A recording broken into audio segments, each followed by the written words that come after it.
The Case for Christ has what I would argue is the best explanation of the crucifixion I've ever read. And I want to read this to you, but I do want to warn you that it's pretty graphic, so if you don't want to listen to this, I would scroll along. I want to start off in the Garden of Gethsemane, where Jesus was praying before he was arrested. And he's described as having sweat blood, which some people will think is figurative, but it actually was literal and medically is possible by a condition called hematidrosis, which is when severe anxiety causes the release of chemicals that break down the capillaries and the sweat glands. This wasn't just something that looked cool or bad or scary or whatever word you want to use. It also set up the skin to be extremely fragile so that when Jesus was flogged by the Roman soldier the next day, his skin would be very sensitive. You can imagine why this would be problematic. Well, Jesus gets arrested. He then gets flogged by one of the Roman soldiers by 39 lashes.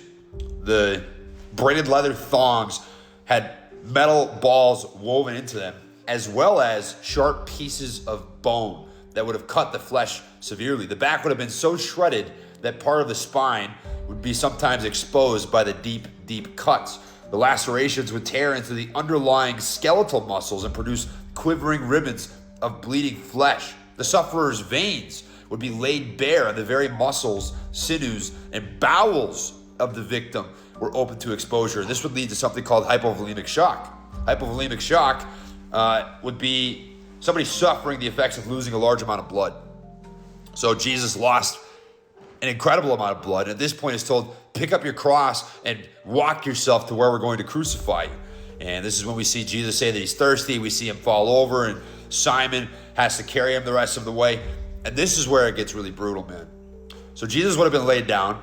His hands would have been nailed in the outstretched position to the horizontal beam, because the crossbar was separate from the vertical beam, which was permanently set in the ground. The Romans used spikes that were 5 to 7 inches long, tapered to a sharp point. They were driven through the wrists, only because if they had been driven through the hands, his weight would have caused the skin to tear, and he would have fallen off the cross. Not only is this obviously used to bear his weight, but the median nerve runs through your wrist right here, and that is the largest nerve going out of the hand. It would have been crushed by the nail that drove through his wrist, which is described as being as painful as taking a pair of pliers and squeezing and crushing your funny bone nerve back behind your elbow.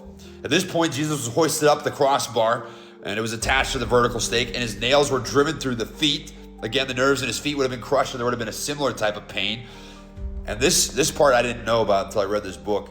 His arms would have immediately been stretched probably about 6 inches in length, and both shoulders would have become dislocated, which actually fulfilled the prophecy in Psalm 22, in which it says, my bones are out of joint. And then Jesus would have died a slow and painful death of asphyxiation. The only way that he could have breathed is if he pushed himself up off of his feet, because being on the cross would have kept him in an inhaled position. Listen to this. Once a person is hanging there, crucifixion is essentially an agonizingly slow death by asphyxiation, because the stresses on the muscles and diaphragm put the chest into the inhaled position. In order to exhale, the individual must push up on his feet so the tension on the muscles would be eased for a moment. In doing so, the nail would tear through the foot, eventually locking up against the tarsal bones. And this would go on and on, over and over and over, until complete exhaustion would take over, and the person wouldn't be able to push up and breathe anymore. At that point, their blood would eventually poison itself. Essentially, the carbon dioxide of the blood is dissolved as carbonic acid, causing the acidity of the blood to increase. This eventually leads to an irregular heartbeat. In fact, with his heart beating erratically, Jesus would have known that he was at the moment of death, which is when he was able to say, Lord, into your hands I commit my spirit, and then he would have died of cardiac arrest.